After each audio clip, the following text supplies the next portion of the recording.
അധികാരത്തിന്റെ ധാർഷ്ട്യത്തിനും നിരന്തരമായ വേട്ടയാടലുകൾക്ക് മുന്നിൽ തലകുനിക്കാത്ത ഒരു പെൺകരുത്തിന്റെ വിജയഗാഥ. അതെ, ഒളിമ്പിക്സ് മെഡൽ ജേതാവ് വിനേഷ് ഫോഗട്ട് എന്ന ഇന്ത്യയുടെ അഭിമാന താരത്തിന് ഒടുവിൽ സുപ്രീം കോടതിയിൽ നിന്നും നീതി ലഭിച്ചിരിക്കുന്നു.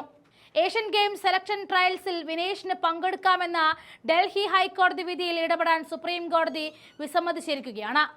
ഇന്ത്യൻ റെസ്ലിംഗ് ഫെഡറേഷൻ നൽകിയ അപ്പീൽ തള്ളിക്കൊണ്ട് പരമോന്നത കോടതി പറഞ്ഞ വാക്കുകൾ കേന്ദ്ര ഭരണകൂടത്തിന്റെയും അവരുടെ കീഴിലുള്ള കായിക സംഘടനകളുടെയും മുഖത്തേറ്റ കനത്ത പ്രഹരം തന്നെയാണ്. വിനേഷ് ഫോഗട്ട് ഈ രാജ്യത്തിന്റെ അഭിമാനമാണ്.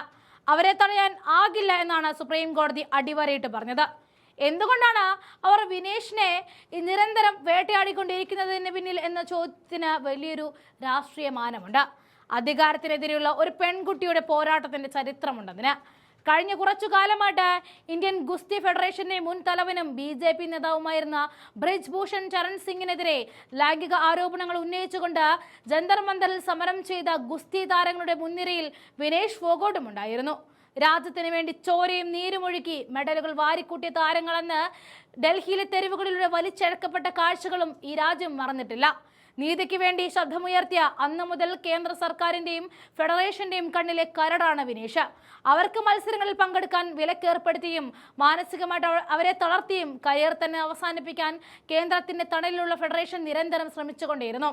ആ പ്രതികാര ബുദ്ധിയുടെ ഏറ്റവും ഒടുവിലത്തെ ഉദാഹരണമായിരുന്നു ഏഷ്യൻ ഗെയിംസ് ട്രയൽസിനായി പെട്ടെന്ന് കൊണ്ടുവന്ന പുതിയ യോഗ്യതാ മാനദണ്ഡങ്ങൾ.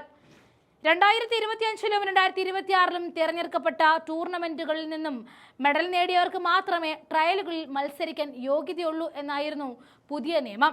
2024-ലെ പാരീസ് ഒളിമ്പിക്സിന് ശേഷം പരിക്കുകളും കടുത്ത മാനസിക സമ്മർദ്ദങ്ങളും കാരണം വിനേഷ് മറ്റ് പ്രൊഫഷണൽ ടൂർണമെന്റുകളിൽ പങ്കെടുക്കാൻ കഴിഞ്ഞിരുന്നില്ല. ഈ ഒരു സാഹചര്യം മുൻകൂട്ടി കണ്ടുകൊണ്ട് വിനേഷിനെ മനഃപൂർവ്വം കായിക രംഗത്തു നിന്നും പുറത്താക്കാൻ വേണ്ടി മാത്രം തുന്നിക്കൂട്ടിയുണ്ടാക്കിയതായിരുന്നു ഈ പുതിയ നിയമങ്ങളെന്ന് വ്യക്തമാണ്. ഫെഡറേഷന്റെ ഈ പ്രതികാര നടപടിയാണ് ആദ്യം ഡൽഹി ഹൈക്കോടതിയും ഇപ്പോൾ സുപ്രീം കോടതിയും കശക്കി എറിഞ്ഞിരിക്കുന്നത്. കേന്ദ്ര സർക്കാരിന്റെയും ഫെഡറേഷന്റെയും കുതന്ത്രങ്ങളെയും പരിഹാസ്യമായിട്ടുള്ള നീക്കങ്ങളെയും സുപ്രീം കോടതി പൂർണ്ണമായിട്ടും തള്ളിക്കളഞ്ഞു. മറ്റാരെങ്കിലും ആയിരുന്നെങ്കിൽ ഇത് വ്യത്യസ്തമായ നിലയിലായേനെ.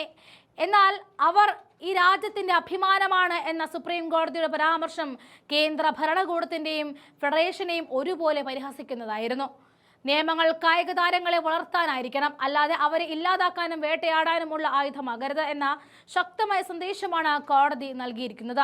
അധികാരത്തിന്റെ ചെങ്കോൽ ഉപയോഗിച്ച ഒരു കായിക താരത്തിന്റെ സ്വപ്നങ്ങളെയും പോരാട്ട വീരത്തെയും ചവിട്ടിമെതിക്കാൻ നോക്കിയവർക്ക് ജനങ്ങളുടെ കോടതിയിൽ നിന്നും ഇപ്പോൾ രാജ്യത്തിന്റെ പരമോന്നത നീതിപീഠത്തിൽ നിന്നും കനത്ത തിരിച്ചടിയാണ് ലഭിച്ചിരിക്കുന്നത്. വിനേഷിന്റെ വിജയം നീതിക്ക് വേണ്ടി പോരാടുന്ന ഓരോരുത്തരുടെയും വിജയമാണ്. നിലവിൽ അവർ കോൺഗ്രസ് പ്രവർത്തക കൂടിയാണ്. അതുകൊണ്ട് തന്നെ ഈ വിജയം കോൺഗ്രസിന്റെയും ഒപ്പം രാഹുൽ ഗാന്ധിയുടെയും കൂടിയാണ്. വിനേഷ് ഫോഗട്ടിനെതിരെയുള്ള വേട്ടയാടലുകൾക്ക് ലഭിച്ച ഈ മറുപടി രാജ്യത്ത് നീതി ഇനിയും മരിച്ചിട്ടില്ല എന്നതിന്റെ തെളിവാണ്. ഇനി ഗോദയിൽ വിനേഷിന്റെ കരുത്ത് രാജ്യം കാണാൻ പോവുകയാണ്.